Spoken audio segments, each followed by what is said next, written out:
Bonjour à tous. Alors aujourd'hui, on va voir 6 points à vérifier avant de déposer votre mémoire au niveau de l'école. Donc cette vidéo, c'est un peu une forme de checklist. C'est une checklist qui se concentre vraiment, on va dire, sur des points saillants, sur des points clés qu'il va falloir absolument vérifier avant de déposer votre mémoire. Ce sont des points, on va dire, qui se vérifient assez facilement, assez rapidement, et qui vont être, je dirais, rédhibitoires pour la validation de votre mémoire. Donc je vous recommande vraiment de vérifier ces 6 points lorsque vous êtes amené à déposer votre mémoire au niveau de l'école. Le premier point sur lequel il va falloir absolument se focaliser, c'est la qualité de vos sources. C'est quelque chose que vous pouvez vérifier assez rapidement. Vous prenez votre revue de littérature au niveau de votre mémoire, on va lire en diagonale le mémoire, donc on va regarder rapidement, on va regarder la qualité des sources qui vont figurer en note de bas de page, ou entre parenthèses si vous utilisez par exemple des normes APA dans la formalisation de vos sources. Donc on va regarder tout simplement les sources et puis on va voir ce que vous avez utilisé. Est-ce que vous avez utilisé plutôt des sites internet un petit peu douteux, qui sont effectivement des sources qui ne sont pas académiques, en l'occurrence, ça risque d'être rédhibitoire pour la validation de votre mémoire. Enfin, si ces sources non académiques sont importantes, prépondérantes, votre mémoire ne sera pas validée, je vous le dis tout de suite. On a fait de nombreuses vidéos sur le sujet, je vous invite à regarder ce qu'on a indiqué sur le sujet. Donc première chose, c'est la qualité de vos sources. Est-ce que vous avez utilisé des références académiques? Si je regarde en diagonale avec la revue littérature et je vois par exemple en note de bas de page, j'ai quasiment que des ouvrages, des articles scientifiques, des sources récentes de qualité, vous allez marquer un gros point. Et ça, c'est une chose qu'on vérifie très facilement en quelques secondes. On regarde la revue littérature et les tuteurs le font également, hein, je vous rassure, ils font cette vérification qui est absolument rédhibitoire et qui montre votre connaissance, encore une fois, votre capacité à rédiger, à apporter de la rédaction académique, tout simplement à rédiger de manière académique et de manière convenable. Hein. C'est-à-dire cette règle de base qui consiste à faire des recherches en utilisant des sources d'autorité, des sources académiques. Deuxième chose à vérifier absolument avant de déposer votre mémoire au niveau de l'école, c'est la présence ou l'absence de plagiat. Donc, on fait une vérification anti-plagiat, on utilise des logiciels. Chez nous, chez Expert Mémoire, c'est une vérification qu'on automatise, puisqu'on a des logiciels professionnels. Donc on vérifie le plagiat. Ça prend 30 minutes. Quand on a un mémoire de 50 pages, on a une intelligence artificielle qui va vérifier le document et qui va faire un rapprochement avec toutes les sources Internet et les sources qui figurent au sein de la base de données du logiciel. Donc on va faire un rapprochement et chaque ligne sera vérifiée. Si on a du copier-coller, du plagiat, on a pompé de l'information sans la référencer, sans avoir cette démarche d'honnêteté intellectuelle, le logiciel va le faire apparaître. C'est une vérification qui n'est pas très onéreuse, qui est absolument rédhibitoire pour la validation de votre mémoire. Je dirais même plus que ça, parce que ce n'est même pas simplement de valider votre mémoire, c'est aussi le fait de ne pas être exclu de votre établissement. Parce que si vous faites du plagiat, vous tombez sur un jury de tatillon, on peut vous expulser de l'école. Donc ça va bien au-delà en fait de la validation de mémoire. Donc c'est une vérification qui n'est pas très onéreuse, qui prend une trentaine de minutes que votre école va faire. Donc on l'anticipe.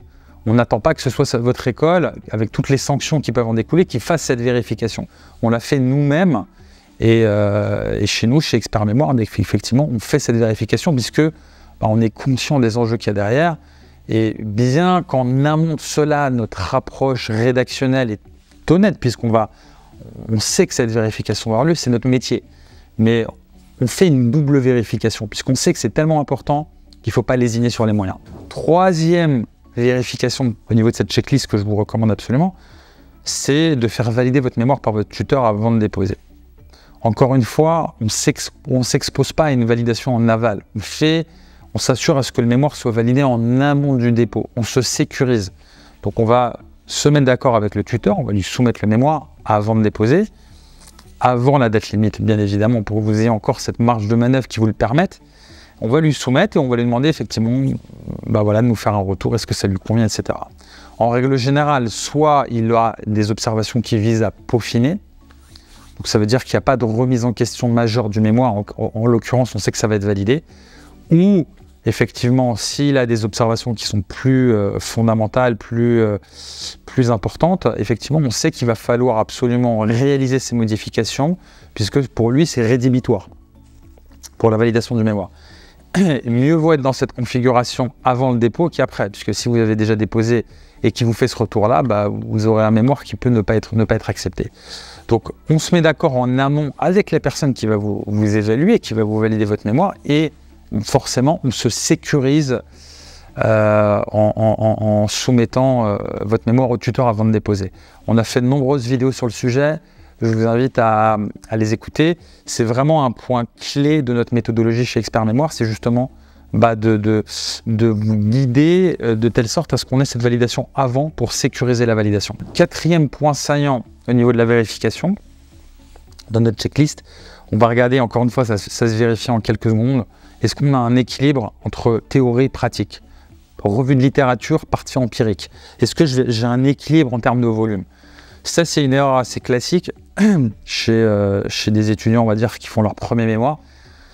C'est qu'ils ne font pas toujours attention à cet aspect-là. C'est qu'on peut avoir un déséquilibre. Donc, on va avoir par exemple une revue de littérature qui va faire 30 pages et une partie empirique qui va faire 10 pages. Déséquilibre, ça ne passera pas. Le mémoire sera refusé. Ou vice-versa. Une revue de littérature de 10 pages, une partie empirique qui fait 30 pages.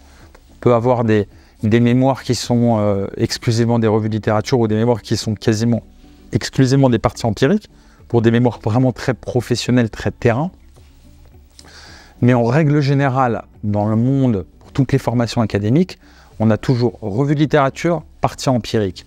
Revue de littérature, c'est ce qui a été traité par les auteurs sur votre sujet de mémoire, sur les concepts de votre problématique avant que vous vous penchiez sur le sujet. Et votre partie empirique, c'est votre valeur ajoutée, c'est le fruit de vos recherches de terrain, c'est votre pierre à l'édifice, c'est ce que vous apportez de nouveau à travers votre mémoire.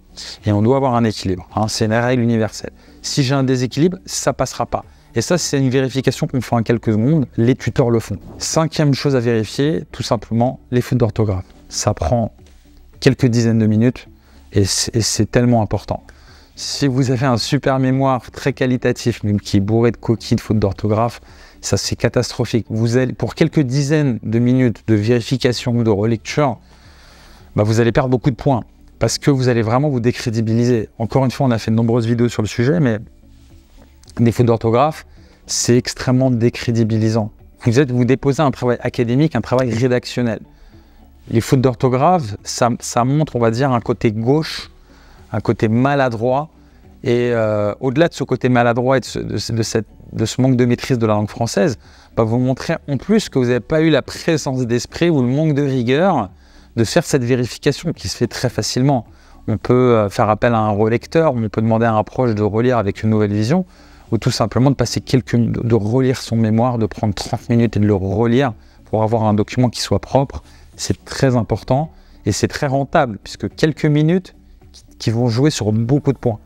Donc qui vont impacter, qui vont déterminer un nombre de points importants au niveau de l'évaluation. Donc on ne fait pas d'économie, on ne fait pas l'impasse sur la relecture. Même si vous écrivez très bien en français, ça arrive à tout le monde de faire des fautes de frappe, de faire des coquilles, donc on se relit, c'est très important. Sixième et dernier point à vérifier, c'est la présence, on va dire, de préconisations. Notamment pour les mémoires professionnelles, les mémoires terrain, on doit avoir une partie de préconisation. Les préconisations, ça découle de votre partie empirique. C'est un peu l'essence, le fruit des observations de votre partie empirique. Donc je confirme, j'infirme les hypothèses et j'aboutis forcément sur des préconisations. C'est extrêmement important pour les mémoires en sciences de gestion, par exemple, où je suis force de proposition, j'ai fait des constatations terrain, très bien, sur quoi ça aboutit. Donc il faut que ça aboutisse sur quelque chose, puisque sinon, votre mémoire, il est stérile, il n'apporte rien. Donc les préconisations, c'est le fruit de votre réflexion, et ça montre au jury que vous réfléchissez et que vous apportez une véritable valeur à une structure, quelle qu'elle soit. Et cette partie-là, si vous avez fait l'impasse, votre mémoire ne sera pas validée, puisqu'on va vous dire, super, vous avez fait une enquête, vous avez fait des études au niveau de la littérature académique, vous avez fait des études sur le terrain, mais vous n'apportez rien. Donc les préconisations sont fondamentales, et elles doivent être quand même assez importantes. Voilà, c'est tout pour cette vidéo et pour ces 6 points clés à vérifier.